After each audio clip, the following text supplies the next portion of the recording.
Good morning. This is Bill from Curious Cars on it's a miserably damp and wet Florida morning. And the truth of it is, I don't care because it's cool out. It's actually lovely out. I think we're in the low 60s. The rain is falling on me right now. I put off doing that. I got here hours ago, and I've just been sitting waiting for the rain to lighten up enough to do this car. It really hasn't. Couldn't even dry it off because it's just going to get wet again right away. And I don't care because it's not August. It's not 97 and miserable and horrible. So if I'm out here in the cold with the rain and the damp, it's still just that much better, Plus, I think it depresses bird activity and deer activity as well. I saw somewhere yesterday there's some sort of zombie deer virus sweeping the nation, so that's great. I'll see if I can find a news article on it. Maybe it was fake, I don't know, but either way it's terrifying, so hopefully that's not going on, because if there are going to be zombie deer, I'm sure they're going to be around here. But anyway, we'll keep an eye on that. What I have today is a 1996 Pontiac Sunfire Convertible. It came from Autohaus. I stopped by there yesterday. I was actually going to do another car. Then I realized it was a Cadillac Eldorado that I'd done a clone of like just a few months ago, and didn't figure anyone wanted to see another one of those. So I saw this thing sitting there and I thought, should I? I mean, should I? And then I did. Some nice people stopped by. I don't go there very often, Autohaus. I have a loose connection with them now. They're just nice guys, and when they get a car in, they say, hey, you should do one on this, and they send it to me, so I stopped by. I hadn't been there in a few weeks, and some people who are fans of the channel stopped by, were looking at the Sunfire and said, wow, that looks like a car Bill would do. So I thought, what the hell? Okay, if it fits, then I am going to do it. So I took it home, didn't look at the weather report, and now here I am in the rain doing it. But, whatever. I'm still saying the rain is flawless. I look at the future forecast. We've got like 10 days of highs in the 60s. I mean, it's just going to be absolute bliss. And this is just absolutely fine with me. Merry belated Christmas to you. I know, if I were a proper social media person, I would have wished everyone a happy Christmas. I'm not. I mean, I'll just be perfectly honest. I'm just not that kind of person. My sister says I'm missing a chip in my head, and she's probably right. But anyway, merry belated Christmas. We didn't do much. In fact, my lady friend makes the Grinch look like he's full of Christmas cheer. So basically, I let her do her own thing. And I went over to spend the day with my sister's family, with my two snowflake nephews. And my brother-in-law had COVID, which really just seems so 2020 to me. It's a kind of gauche now, really. But I tripled up on the coronavirus whiskey, which seemed to do the trick. I mean, in terms of protecting me from infection and enhancing my role as sort of the obnoxious, politically incorrect uncle at the Christmas table. So it all worked out really, really well, and I offended the shit out of everybody, which really made for a joyous Christmas. Our rescue dog, I brought him up before, still going bad. He's still taking pisses everywhere. But my lady friend is sort of warmed to the thing at this stage. Even, we don't have any furniture left, so there's nothing left for him to ruin, so that's sort of gone down. And she's actually started dressing it up. I mean, she put a hat on it the other day, which horrifies me to know that I'm one of those people, even if only by proxy, that dresses up their dogs. I mean, Anyway, but apparently the dog hated it and, frowned on it as much as I did, because yesterday it actually took a shit on the hat. I'm not making this up. I'll post a picture of it. She sent me one. So that sort of said where his mind was, and frankly, I agree with him. And the whole thing just gave me great joy. In other news, my friend Chris, the worst human on earth, we've talked about him before. He recently sold his El Camino, which was kind of a miracle because it was constructed almost entirely out of old newspapers and Bondo. The thing was just barely there. It was in the shape of an El Camino, but I don't think there was a panel on it that just hadn't been reconstructed from, Walmart Bondo. And hopefully the guy who bought it made it home without it turning into powder. But time will tell. But that's Chris. I mean, he's just so... The guy just eternally offends me. For instance, he recently had a debilitating stomach illness, right? And was hospitalized for a while, had to get put on a liquid diet, and ended up losing a bunch of weight. And then he posts this picture of himself, has the absolute nerve to post a picture of himself on a scale, saying that he's almost reached his target weight. Like he's out jogging every morning and dieting instead. There's a great diet plan for you. Just get a debilitating stomach illness, that works every time. And of course, he had to drink this liquid diet instead of his usual fare of like deep fried pizza and ranch dressing. And of course the weight fell off. But the minute that he healed, the weight just starts piling back on. Despite his ongoing insistence on wearing athletic clothing. I mean, he looks like Raymond Burr in gym shorts. And he wears this gold necklace that's about 6 sausage McMuffins away from choking the life out of him. He really needs to get it extended or something. But anyway, that's Chris. I mean, he's, Robert the Pollock is trying to become the worst person on earth, but Chris still has it down cold, and I don't think that's going away anytime soon. So anyway, that's the news. Those are the people in my life. Makes me wonder, what the hell went wrong. But anyway, look, let's get into the car. And this is, again, a 96 Pontiac Sunfire Convertible.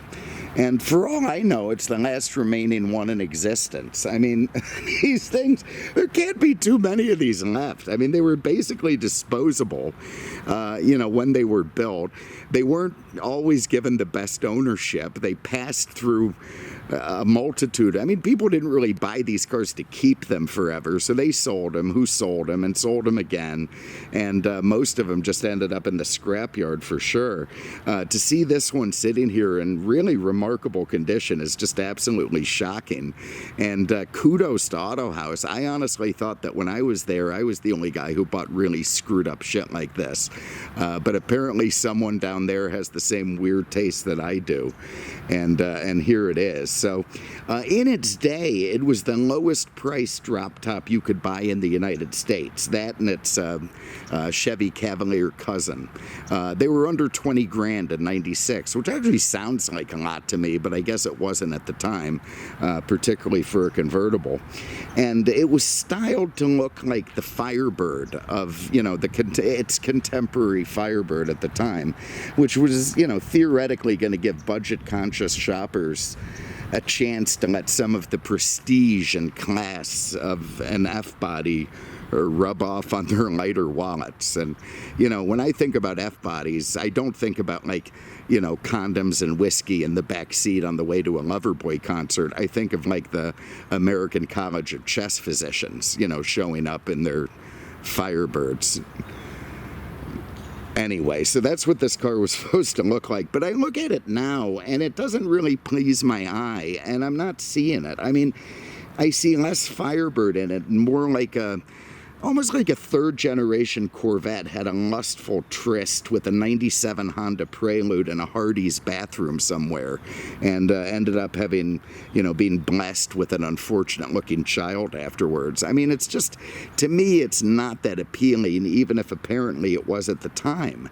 Because, I went back and looked at some of the reviews. There was a Motorweek review. There was, Car and Driver, a bunch of different things. And by all accounts, it seemed like the press and the buying public really liked it. They liked the styling. They thought it looked cool, and they didn't mind showing up in it. I mean, when I picked this thing up yesterday, I wiped it down in the detail department, looked over at the detailers and said, man, I'm going to go off now, and I'll try to save some ladies for the rest of you, but I'm not sure that I can.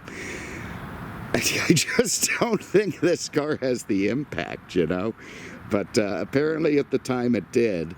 And the buying public just absolutely snapped these things up. They snapped up the Chevy and Pontiac J bodies with glee. And yes, this is a J platform car.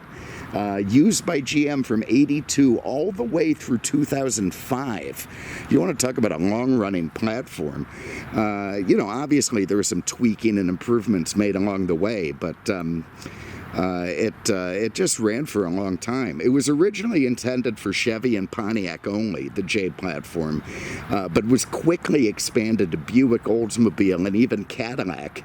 As the race to downsize cars spread like a fever across the big three. It was also built to be a world car. It used to consolidate different platforms and markets across Europe and South America, Australia, Japan, more. Instead of having different platforms for different countries, they just made one platform, varied the body on it a little bit, and did some badge engineering, which of course made GM more money and made it all, more streamlined, even if it took some of the whole joy out of the car thing. The differences just disappear, and that's where we are now. We end up with all these cars that have the same, you look like a Lamborghini SUV and an Audi Q7 and a Porsche Cayenne. They're all just the same friggin' car with different fenders, and that's just the way the world became. Back before these cars were made, everywhere had something a little bit different, and I think more special, but who the hell am I to say? And despite some out-of-the-box issues, probably primarily the laughability of the Cadillac Cimarron, which I liked Cadillac Cimarrons. Don't laugh at me, but I kind of did. But they were awful. I mean, they were hurried together. There wasn't a huge distinguishing difference between them and a Chevy Cavalier with power windows, other than the $4,000 difference in price. And the cars just didn't do well, and they became something of a joke. But other than that, the J-body proved versatile and very long-lived. With more than 10 million cars sold across 11 different brands and 6 continents just by 97. And remember, the thing ran to 2005. It ended up being the 6th best-selling car platform of all time. So obviously there's something to the J-bodies. And that leads me to the enigma of this car. For me, anyway. I mean, when I look at it, it just seems laughable to me. And I think of all the crap that was wrong with GM and probably is still wrong with them. But when I do a more intimate dive into the car, and no, not in a Hardee's bathroom, it sort of reveals a fair amount of what GM was also getting right. And I see it against my will. I mean, it's not something that, I'm looking for. It just sort of jumped out at me as I hopped in it and drove it. It's backed up by the commercial success of it, and for a low-price compact, from GM, it gets a lot of shit right, and there's really some actual engineering in this car, and I have to say that it just genuinely did surprise me in a way that I didn't think it would. On the surface, it's the tried and true compact formula, kind of probably pioneered by the Toyotas and Hondas of the world. A sideways 4-cylinder running the front wheels, giving good fuel economy, and enough power to merge into traffic, but little more. But, GM pulled it off better than I thought, and they made a fair competitor to the quality economy cars that were coming out of Japan at the time, and of course the sales figures show that. You look at it, it's got spoilers, it's got alloys, it's got these bulbous swooping fenders, a low pointy nose with big inlets. It's very, very Pontiac, in a way that, look, it's obvious the little brother to the Firebird when you look at it. It obviously is. And styling like that is not really something that you relate to in this class of car, if that makes any sense. I mean, you look at a Toyota Corolla, it looks presentable, but it's not really well styled. Ditto a Nissan Sentra, ditto whatever, they're just economy cars.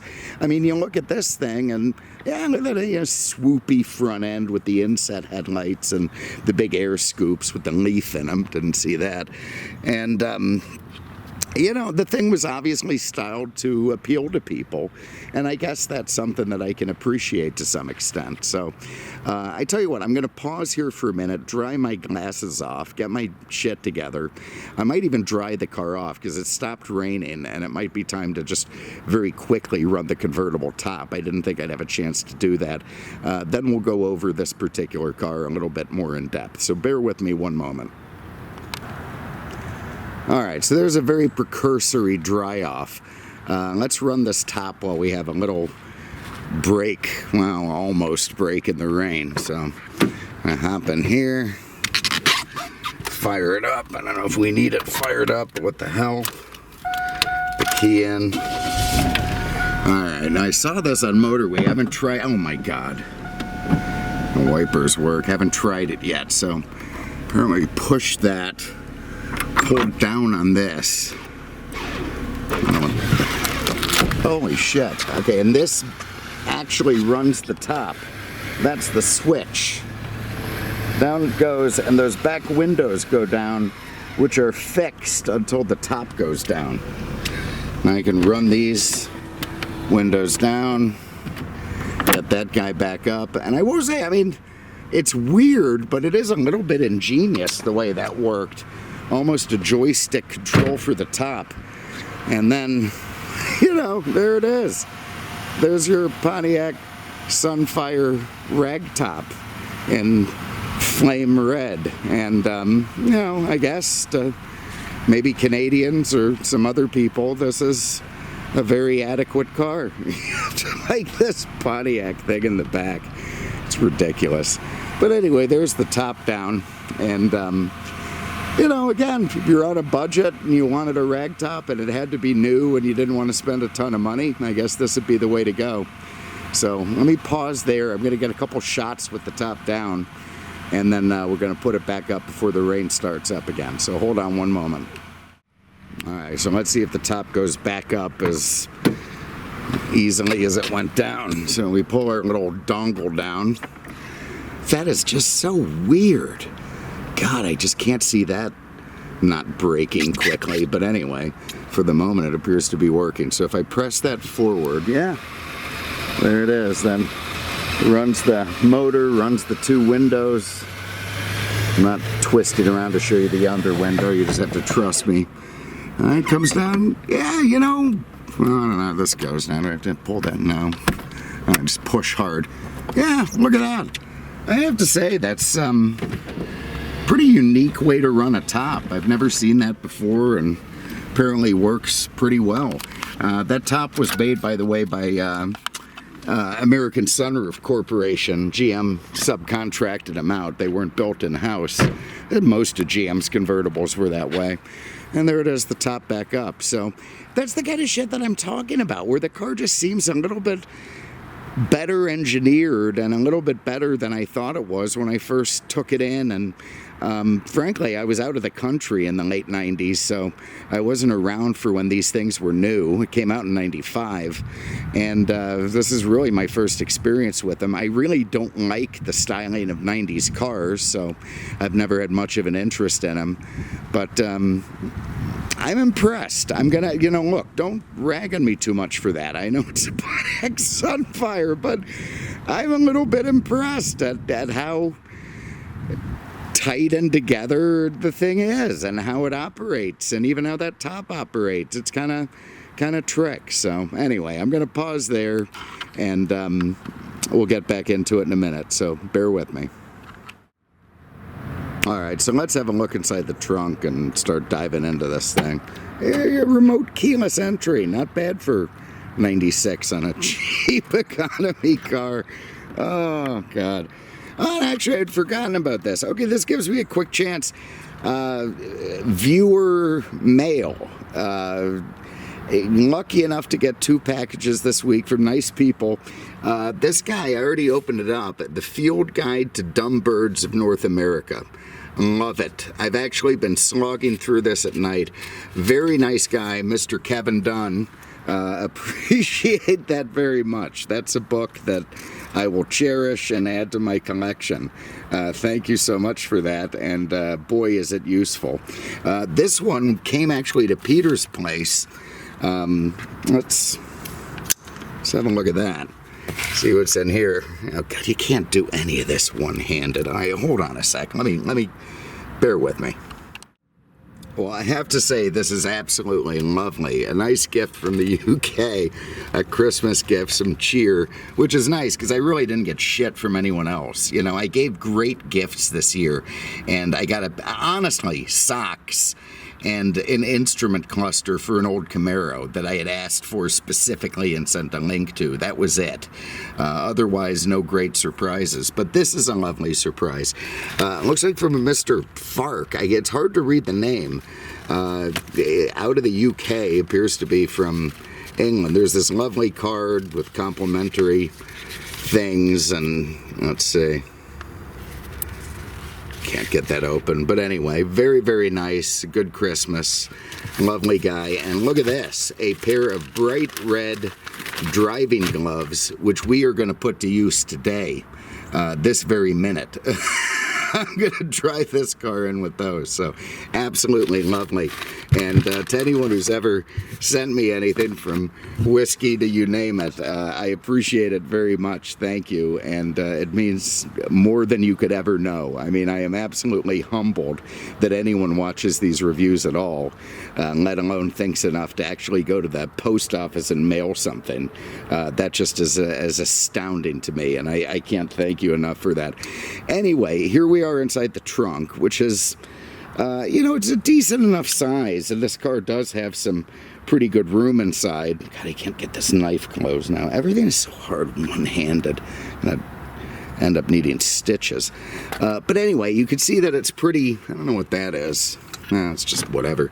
But you see a decent-sized trunk, even if the threshold is kind of shit to get into it with the taillights and whatever else, but good enough. These are top covers, so they will actually go over the convertible top when, like a parade cover when it's stored down. There's a big pass-through in the back, which I'll show you when we get inside too. You could fit all kinds of crap in there. Sniper rifles, RPGs, golf clubs, you know, you name it. You're going to be able to fit it in this car. One thing is, though, that I don't like, I think... No, it does. Okay, great. I didn't think it locked. So if you put, you know, an infant, a toddler, or even a, you know, somebody getting into a 7, 8, 9-year-old thing back here to kind of keep them safe as you're driving around, I was afraid they'd be able to push that pass-through open and get through into the cab and start, annoying you. But no, there is a locking mechanism on it, so they'd be stuck there, which is fantastic news. But anyway, that's the trunk of the car, and seems to work well. Have a look under the hood. And, you know, J cars had a shocking number of engines available over the years, but they're starting to get sort of streamlined and sorted by the time this one came out. Oh, God. And I remember, this is a heavy hood. It's a lot heavier than it looks. Oh, for the love of God. All right, so there it is. This has the optional 2.4-liter twin cam. It replaced 95. It had the quad 4, which got a kind of a crappy reputation for being buzzy and troublesome. Well, this is essentially a quad 4, but apparently that name wasn't working well for GM. So after they revamped it a little bit by adding balance shafts and smoothing it out, they just took the name off it. But essentially, it's a quad 4 with an extra 0.1 of a liter, and works pretty well. That would go through either a standard 5-speed manual gearbox, which is great that you could get one of those in these cars, or a 4T40E 4-speed automatic, which replaced the you could get 3 speeds or 4 speeds prior to this. By 96, that was it. And you could also now get the automatic with the base engine, and it's fine. Again, it's just, It's an economy car. This is how it's supposed to look under there. It puts out 150 horse or something. Works pretty well. See, it's got McPherson struts, which are great. Coil springs front and back, kind of a tubular axle in the back. And the thing actually handles well. And there were a lot of little suspension upgrades for 96 that made the thing ride nice. And that was, oh God, I should say it also has ABS. You can see that over there. You know, again, talking about an economy car in 96 with twin airbags and ABS brakes and traction control. Not too shabby, really, and you kind of got to give GM a little bit of credit for that. You know, they equipped the car in a not too terrible way, and that was part of the thing that amazed me when I drove it home. It drives nice. It actually handles bumps so much better than I thought it would. There is so little cowl shake and body shake, and it just was much smoother, much tighter, pretty good steering. I can see why after people went to their Chevy or Pontiac dealers to drive the Cavalier or the Sunfire, that they ended up buying them. You know, they take it on the test drive and the thing drives like $1 million. It actually drives really, really well. Far better than I was expecting. And, you know, that's the part where, again, I look at this car initially and say, oh my God, it's an abortion. But after living with it for a day, you know, it ain't that bad. It drives nice. The interior's roomy. And, you know, the styling isn't for me, but I guess some people liked it. And, yeah, you know, they actually put together a pretty decent little product. And, of course, Pontiac was in the 90s GM's performance division. They had what was then probably the most interesting styling. Now doesn't do much for me. But of course Pontiac's now defunct. It went the way of the Dodo in 2010, and that was a great loss. If Buick wasn't so popular in China, it probably would have been Buick that got the X, and Pontiac could still be going on. So anyway, last little pause. I'm going to get my shit inside the trunk. I'm going to put on my driving gloves. Thank you so much, sir. And then we're going to go for a spin. So hold on one moment. Alright, so let's have a look inside. I absolutely love these gloves. They match the car now perfectly.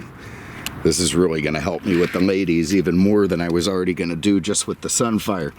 But anyway, look, you look back here, and from all accounts, and I haven't tried it, they say the back seat is relatively comfortable. So the Canadians you stuff back there, yeah, no, they got a little bit of leg room, there's no question. I don't see any storage, so they're not going to have any kind of guns, knives, bombs, drugs. They're just not. There's just nothing. Well, wait, we got something here. We got cup holders, kind of useless looking things, but there they are. I suppose you could fit a bag of something in there. But anyway, you pull this thing back. There you go, and there's your pass-through into the trunk, which is, again, quite nice. And it does lock here, so your toddlers aren't going to be able to get through and annoy you. They're going to be stuck back there, which is great. But, you know, again, pretty useful storage. And then that's a big-ass pass-through. So, you know, there's just no shortage of stuff you can have there. It's going to work out pretty good. You see some speakers in the back. Yeah, you know, it's all fine. You know, I'm not a big fan of these tweedy seats that, you know, they were putting in the thing. It looks like a suit some lawyer might have worn in the 40s, but you know, again, it's probably nicer than just having plastic. This was also that era when they got their molded soft plastic stuff dialed in and then went absolutely apeshit with it and put it everywhere. And yeah, you know, it's nicer dash than the car that it replaced, the prior generation. But you know, the sun beats these things up. They peel back. They didn't do much long distance testing on it or long time testing on it, and this thing must have been preserved in lucite inside a warehouse somewhere for it to be so perfect. So anyway, it looks fine. The fit and finish is good enough. You know, you got exposed screws, and the map pockets are so far back you really can't reach them from the seat, but still a decent place to put a switchblade or something. You got your power locks, you got power mirrors. I sigh because, you know, look at this cheap plastic cover and then a nice high-end option in an economy car like power mirrors. It's just self-defeating. But, you know, you got your power locks. It comes with tilt steering. I think all the convertibles did. You got your wipers. You got your cruise control over there. You got your, oh, that went out, headlights and cruise control. Here you got your wipers with a delay.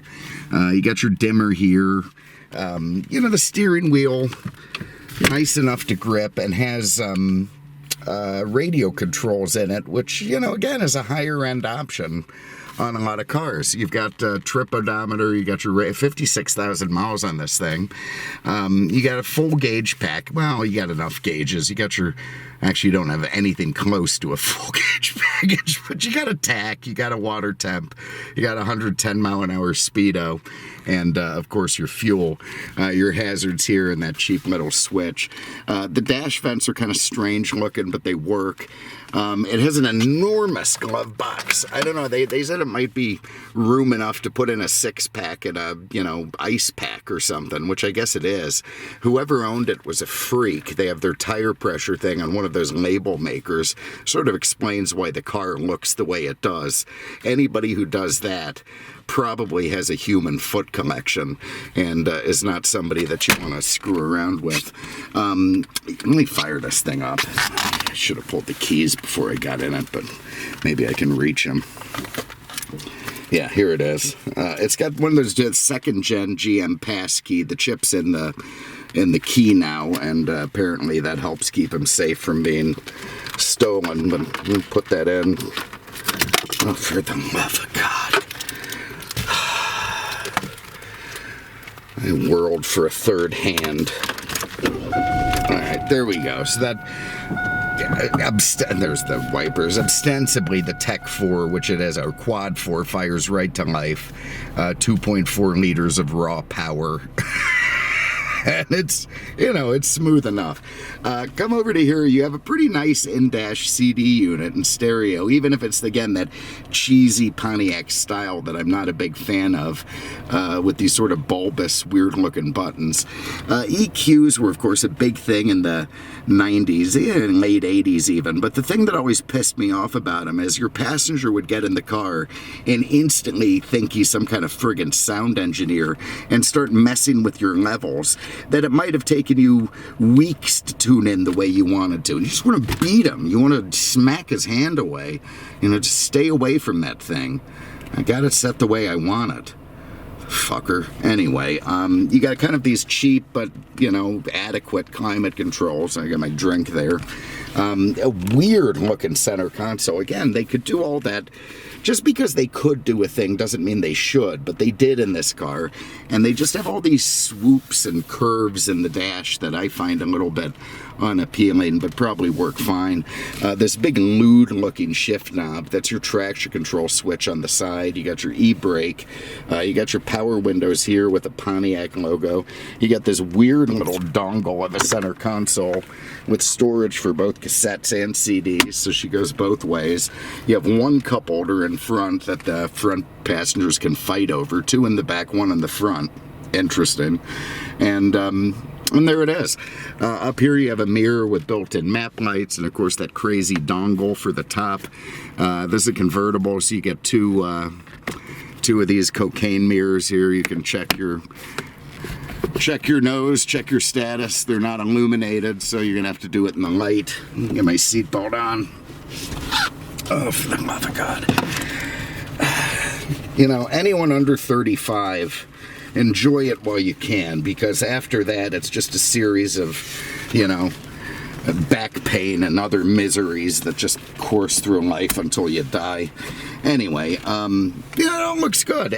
Good enough. And there's the twin airbag up there.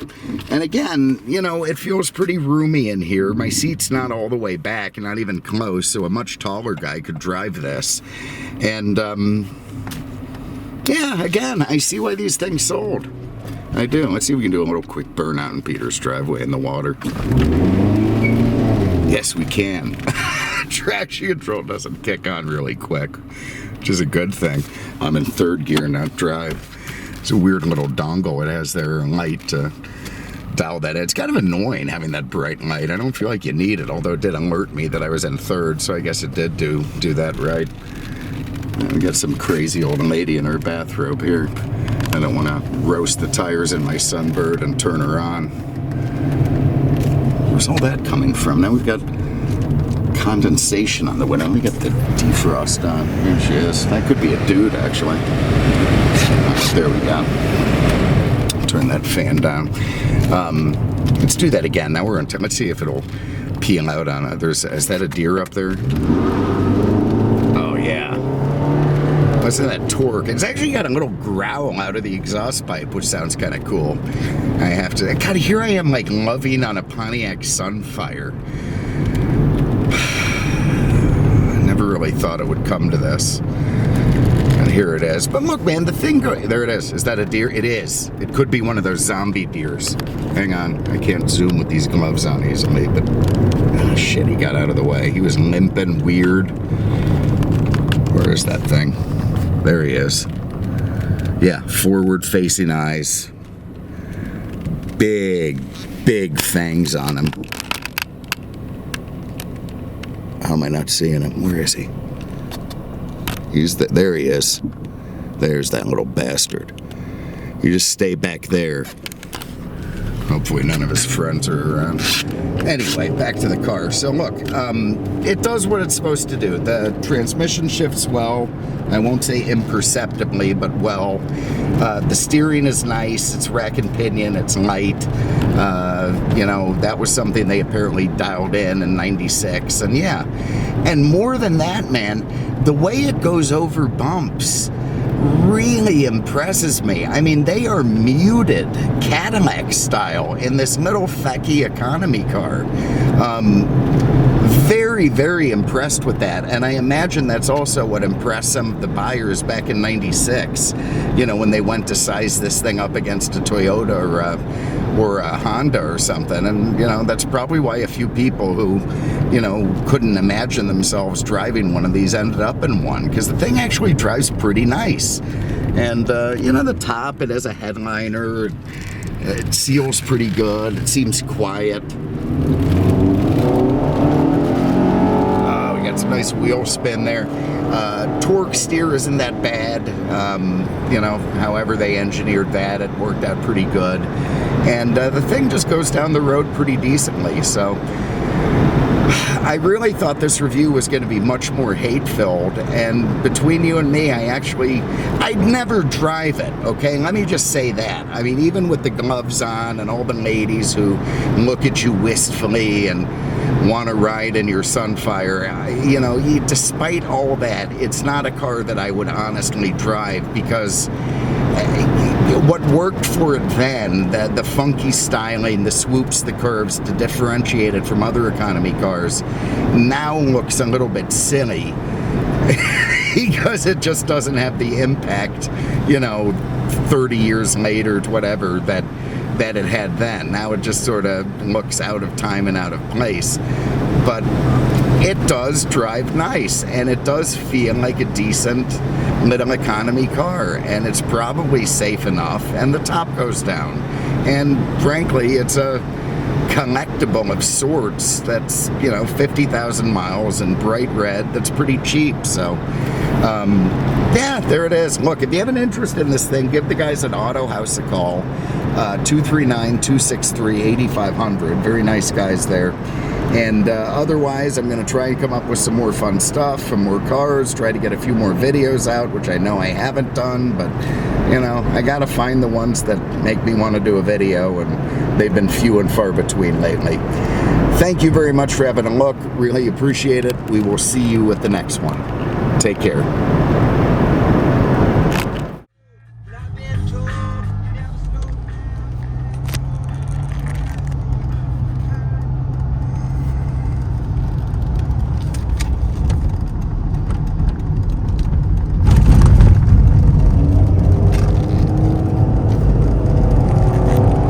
Yeah, come on in.